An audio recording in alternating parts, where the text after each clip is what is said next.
Welcome back to a family business podcast. I'm Andrea BOEYE. Woo woo. I'm married to my husband, Brad BOEYE. And I'm here with my nephew, ptboeye. Here we are. If you're new to the show, now you know why it's called a family business podcast. And we happen to all sell real estate too. So that's kind of unique, huh? Very. All right. Well, guys, the topic for today. You ready? Yes. We're almost 1 year after the NAR commission rule overhaul. Here's the discussion. Are we better off or are we just differently confused? Like, for those, I think we're better off. in case you're listening and you don't know what I'm talking about, last August, the ruling came down for buyer's agency agreements, that buyer representation agreements have to be in place before you can view homes. So your vote is we're better off? We are better off because now, rather than random agents going out and meeting buyers that don't even know that they're representing them, it has turned into now the buyers understand that they're getting representation, and also they have the right to use another agent if they're not comfortable with that person, if they don't sign the contract. So it's one of those where it's bringing the good agents back in more, that obviously you're not going to sign a contract most likely with somebody that you don't know at all or you don't get the good vibes from. Right. And this is just a funny story. So this is how I realized the other day that we're coming up on a year, which is quite incredible. But I was having a conversation with a client, and Well, actually, we're just over a year in Iowa. Iowa was July, exactly. but yes, the Iowa. rest of the world. Right. And then this was, we were discussing, and I was like, they were looking to potentially purchase another property. And I was like, hey, we just need to sign this representation agreement. You know, do you want me to send it over, go through it with you? And was done in August. And he's like, it's not August yet. I'm like, oh my gosh, it's almost been a year fully nationally wise that this has been in place. But I confirmed it was last August. So that was my realization, my dumb story. But I think it's been great for multiple reasons. And I probably could sit here for a whole day to go through the amazing things that it's brought to the table. But the biggest thing as a realtor, it protects us, and it allows us not only to have a conversation, understand a relationship with your client, but also just figure out if you. I think there's always been a fine line of people working with people, and if the relationship works. Now this allows you to determine that, and actually gives us a little bit more of an edge if it doesn't work, right? So I think it's been a huge benefit to the realtors, and on the consumer side is transparency. It allows us to walk them through the process better, and give us a better understanding of actually how a relationship works. Yeah. And I agree with both of you. The other side of that is that I just think that I definitely think that we're better off as consumers and as agents. And I think to me, it's just odd that it's like, before it's like somebody would message in about a house, or you would have a friend or somebody that would want to start looking at properties. And it was just kind of like you didn't know where it started or where it ended, if that made sense, right? Like, are they your client? Are they not your client? What are you doing for them? What are you not doing for them? And there was really no formal process. Or are they out looking at homes when I've wasted all this time with them? Sure. Right? Yeah.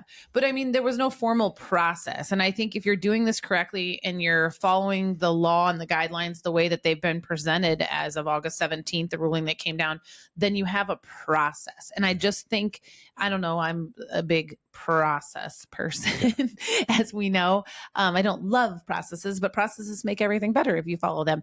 So I think that if for a client, it makes it better for them, right? They have a process. They understand how it works. To what you said, PT, it's like full transparency. So I definitely think we're better off. And I'm really honestly glad that it happened. Yeah. And it makes agents run this like a business too, right? We're not just out chasing people around. I mean, it is a business contract between yourself and a buyer. And I really think hindsight 2020, full disclosure, we never used buyer's agency agreements. And I don't know why we That's didn't. not true. When I first started with you, we did do them. I remember you training me on them. But we did do them back at the old Kimberly Road office. Yeah. But we didn't, it wasn't a every time situation. And I don't know what was going on then. Yeah, I mean, that would have been 2000. I don't remember it, but yeah, But why wouldn't you? I mean, if you really think about it, and that's how we were always trained too, is that you should use them. And my theory always was, well, if you're going to take care of your client, they're going to be loyal to you. Right. And that's true and false. It's false when the good deal that's a for sale by owner comes along, because like we've talked about, they're either way overpriced normally or way underpriced, and sometimes you get those underpriced or there's something wrong. And a few of them are correctly priced, but it's one of those where you're just better off knowing that you're in a contract and you know that they're going to be loyal to you and you're going to be loyal to them. I mean, it makes perfect sense. Well, and think about anything you do, either whether you're hiring somebody or you're paying for a service, there is some type of agreement that you either have to sign. Now, do we always read those agreements, those crazy acknowledge and check the box and all of those stuff? But there is quite literally an agreement for every single thing that you may either pay for or hire somebody out for.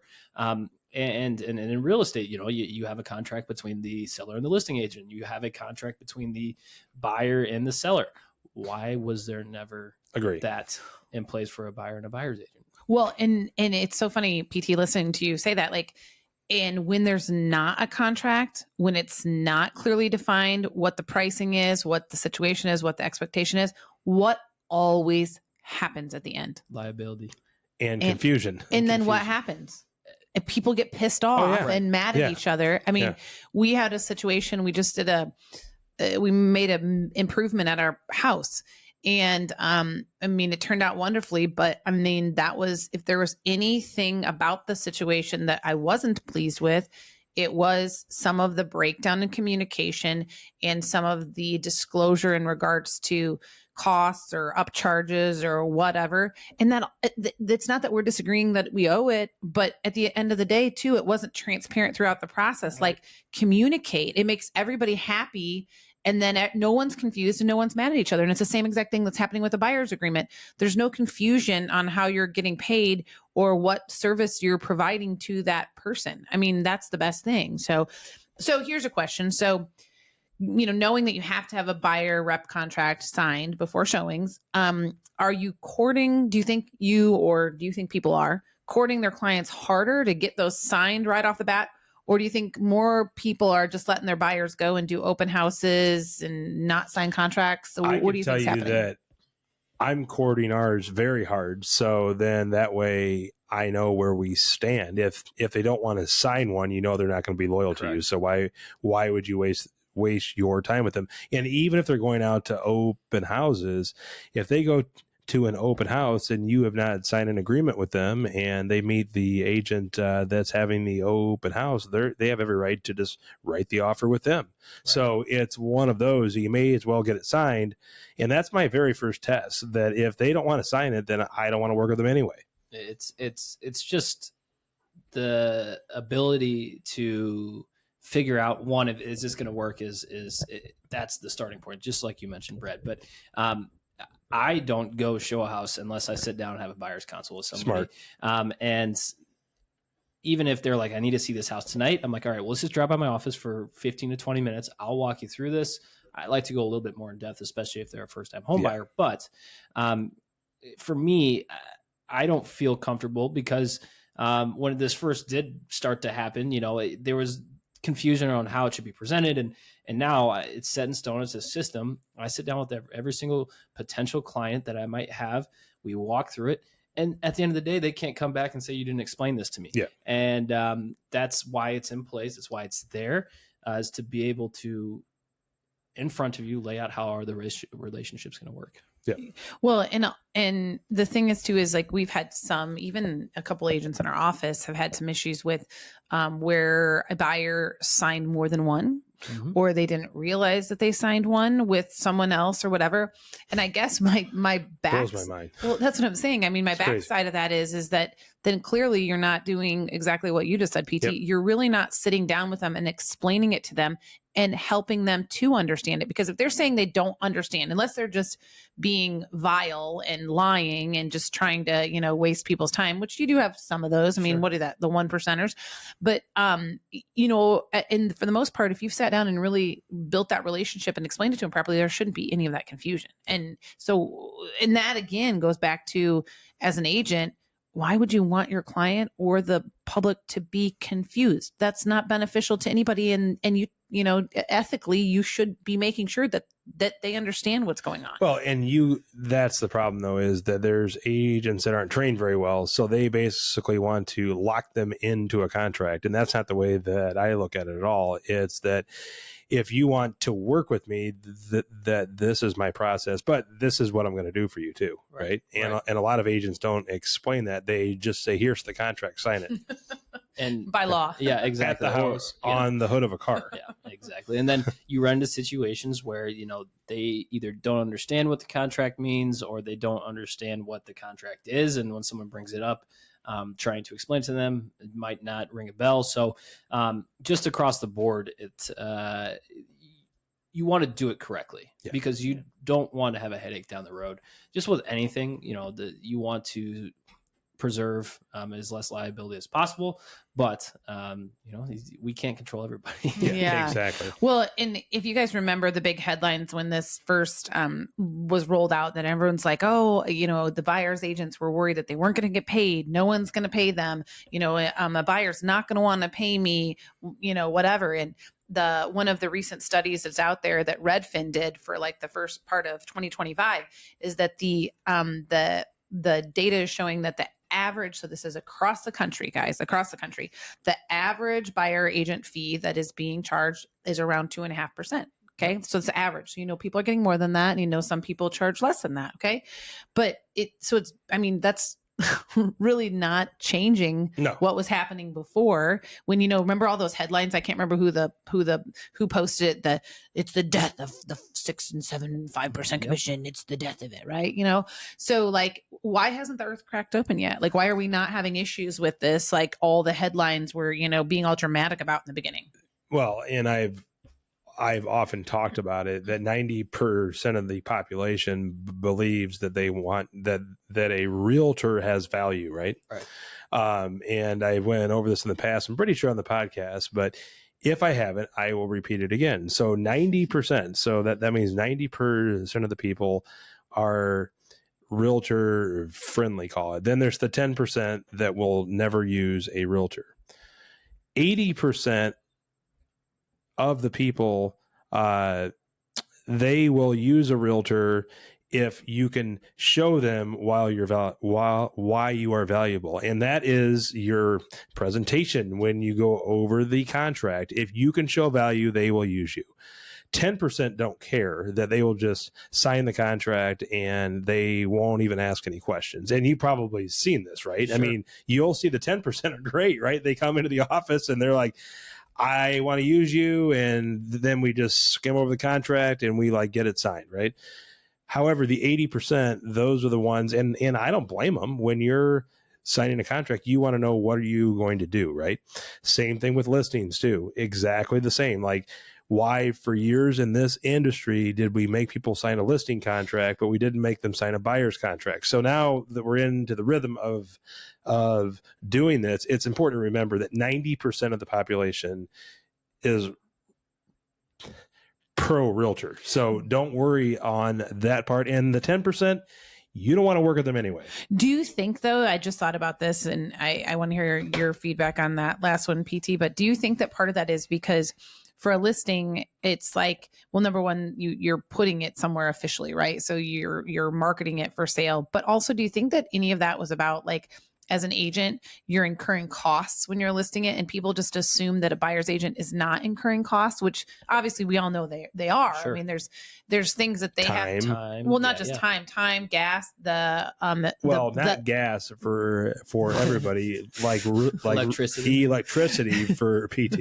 Okay, but So also a lot of the things that, whether it comes licensing or education, Sure.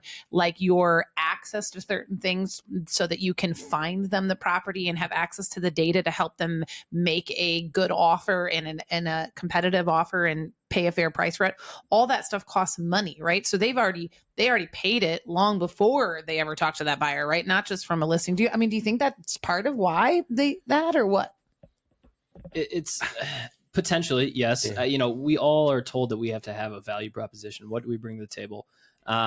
My thought process on this is that there was such a stigma for so long that a buyer's agent is free, right? Agents told people. Yes, correct. Exactly. Right. So the common knowledge around a buyer's agent is that they were free, they just work for free. And that has now changed. Compensation has always been negotiable. And now that we can lay it out and exactly how it works and how it did work in the past and how it's just being tweaked a little bit to just be more forefront, I believe that people are seeing it clearer. I'm seeing also, and this is kind of off topic, but this is just now in my brain, but speaking on potential higher buyer's agents compensation, I've had a lot of sellers willing to pay towards the top range of something potentially.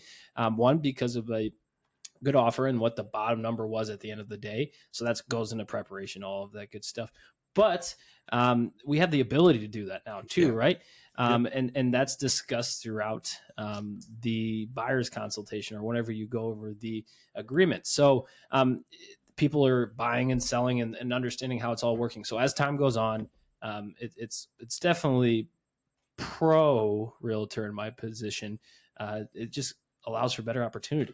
Yeah. And I would say the reason why, to answer my own question and your question, the reason why we haven't always used them and the reason why they weren't quite as popular was that, remember, up until in Illinois and Iowa anyway, up until the, I believe, late 90s, everybody represented the seller. So there wasn't buyer agency. So it took people a long time to get into the mindset that we should have two separate contracts, one with the seller, one with the buyer.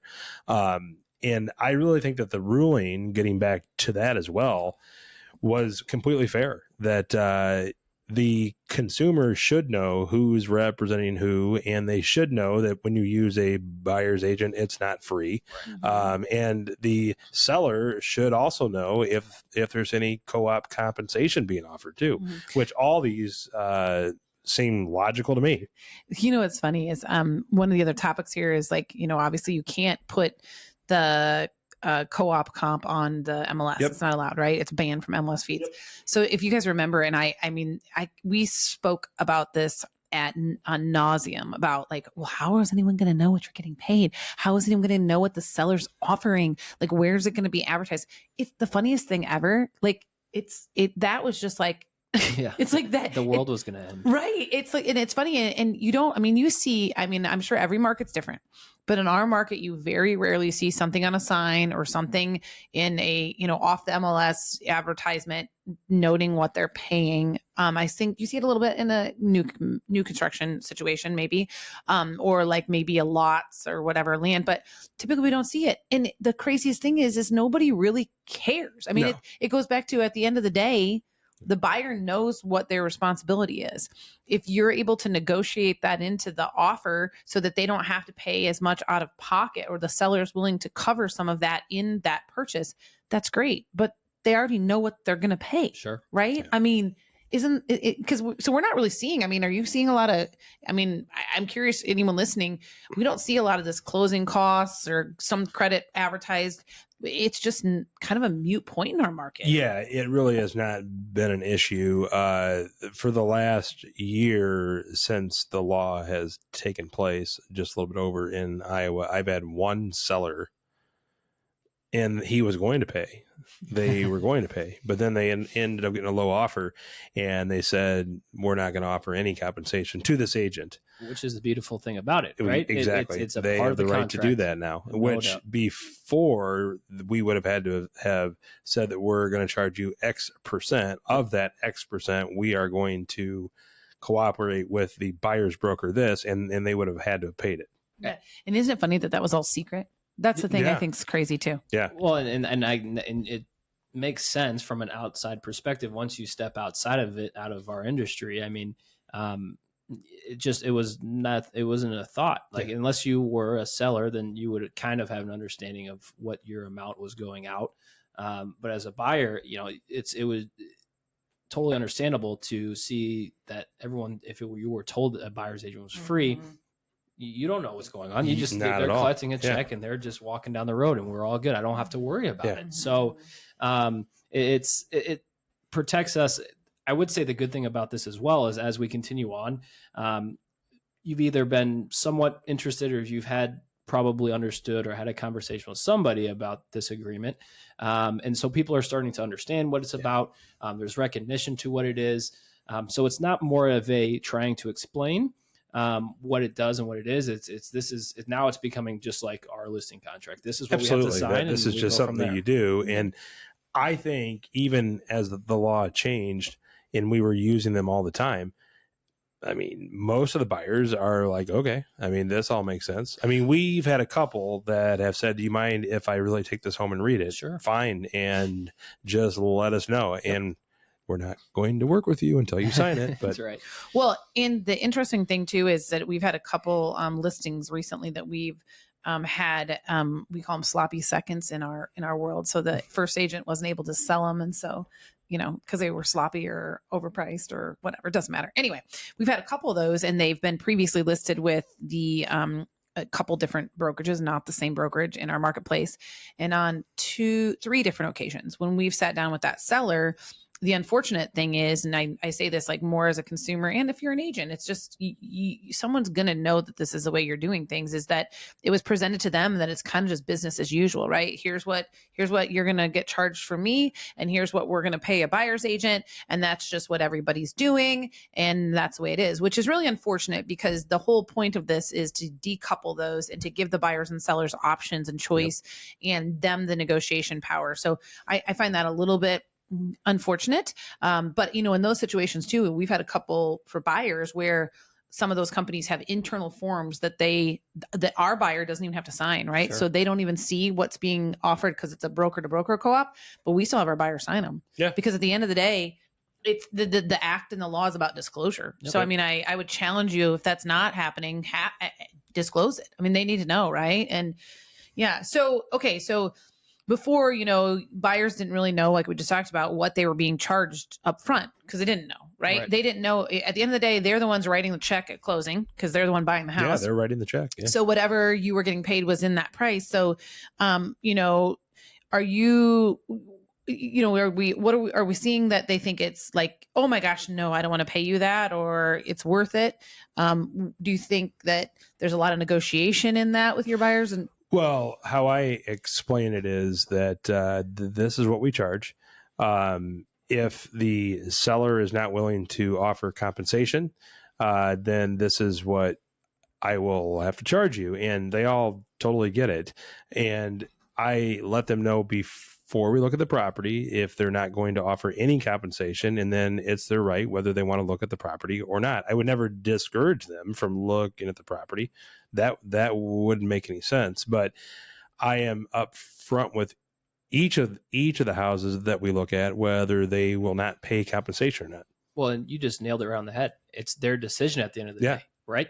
Yep. And how I break it down, and I give an example. I said, especially where our market's moving, where we are starting to see a little bit more of inventory, there might be more options.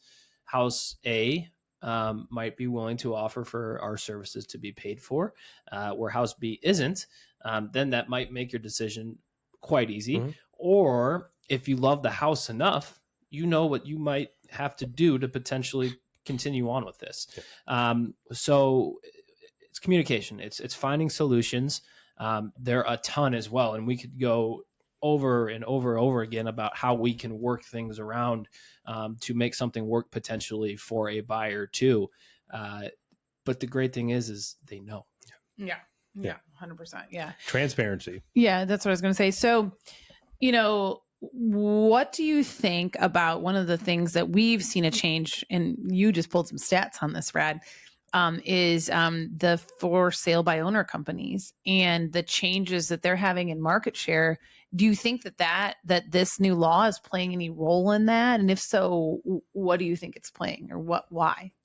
Yeah, I mean, I really think it helps realtors that, well, it clearly helps them that if you do your business properly and you have them sign these contracts and it goes to the for sale by owner that says that they don't want to pay a realtor, period. Well, I'm going to tell my buyer that, and they're either going to say, okay, that I want to look at it anyway, or no, I do not want to look at it, right? So I think you're seeing a decline in for sale by owners because of the fact that we have buyer's agency now, where they have to sign a contract. They understand what they're doing. They understand your value. They understand the reasons why you would use your agent. And if a for sale by owner tells them that I'm not going to deal with an agent and I don't want them to come with you, well, they're not going to look at the home. Yep. And you know what's funny is you just mentioned that too. So when I first came in to the industry, before this law was in place, you know, the process with working a for sale by owner and submitting an offer was quite different. I was trained to submit a form that was requesting our compensation up front before we submitted an offer. And showed it before you even showed it. Well, yeah. Exactly. And so, you know, the one-time showing agreement. And if you think about it now, it's essentially what we're doing here with our addendum 13 and it's quite interesting to whatever see. your addendum is called. Yeah, exactly. Whatever your paperwork is, but that's what it is here in our area. And it's just to connect that too is quite interesting to see, because I think that was a huge concern too when this stuff started to circulate, is how are we going to do this and that? And it's always solved by one piece of paper, which was phenomenal. Yes. Well, and that's why, I mean, I do think that's, again, I don't remember the stats in our marketplace, but like why you're seeing less for sale by owner listings is because you're giving that seller, just like you're giving buyer control, you're giving the seller back some of that control, where if they are listed, they're not required to pay a buyer's agent. They're not required to pay a buyer's agent a certain amount. So they can just decide to list a property and get services for listing the property and then determine how they want to handle the other side of it, Sure. which in a lot of for sale by owner companies, you're paying that company, whether it's a marketing fee, whether it's some kind of legal. So like, I think that they're sitting down and doing the math and being like, hold up, why would I not do this? Because this makes more sense. I'm going to actually get representation for what I'm doing. So, and like going back to it, 80% of the people in this country are willing to pay a realtor. Just the 90%.